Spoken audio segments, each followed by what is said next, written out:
आंवला नवमी की कथा। एक राजा था, उसका प्रण था। वह रोज 1.25 आंवले दान करके ही खाना खाता था। इससे उसका नाम आंवलिया राजा पड़ गया। एक दिन उसके बेटे बहू ने सोचा कि राजा इतने सारे आंवले रोजाना दान करते हैं, इस प्रकार तो एक दिन सारा खजाना खाली हो जाएगा। इसीलिए बेटे ने राजा से कहा कि उसे इस दान करना बंद कर देना चाहिए। बेटे की बात सुनकर राजा को बहुत दुख हुआ और राजा रानी महल छोड़कर बियाबान जंगल में जाकर बैठ गए।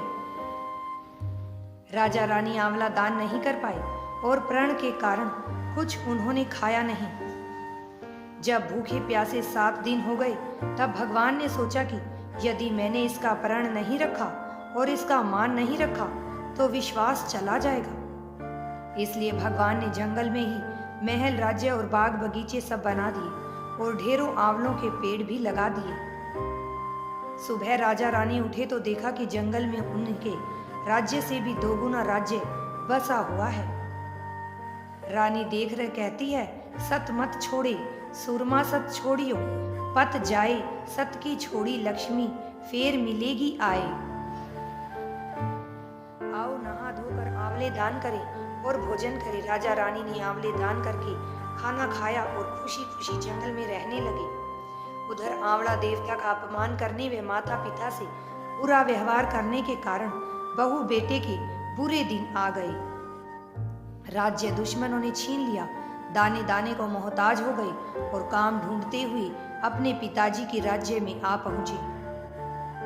उनके हालात इतने बिगड़े हुए थे कि पिता ने उन्हें बिना पहचाने हुए काम पर रख लिया। बेटे बहू सोच भी नहीं सकते थे कि उनके माता पिता इतने बड़े राज्य के मालिक भी हो सकते हैं, सो उन्होंने भी अपने माता पिता को नहीं पहचाना। एक दिन बहू ने सास के बाल गूंथते समय उनकी पीठ पर मस्सा देखा। उसे यह सोचकर रोना आ गया कि ऐसा मस्सा मेरी सास के भी था। हमने ये सोचकर उन्हें आंवला दान करने से रोका था कि हमारा धन नष्ट हो जाएगा। आज वे लोग न जाने कहाँ होंगे। यह सोचकर बहू को रोना आने लगा और आंसू टपक टपक कर सास की पीठ पर गिरने लगे। रानी ने तुरंत पलट कर देखा और पूछा कि तू क्यों रो रही है? उसने बताया, आपकी पीठ जैसा मस्सा मेरी सास की पीठ पर भी था। हमने उन्हें आंवला दान करने से मना कर दिया था, इसलिए वे घर छोड़कर चले गए। तब रानी ने उन्हें पहचान लिया, सारा हाल पूछा और अपना हाल बताया। अपने बेटे बहू को समझाया कि दान करने से धन कम नहीं होता बल्कि बढ़ता है। बेटे बहू भी अब सुख से राजा रानी के साथ रहने लगे। हे भगवान, जैसा राजा रानी का सत रखा वैसा सबका सत रखना, कहते सुनते परिवार का सुख रखना।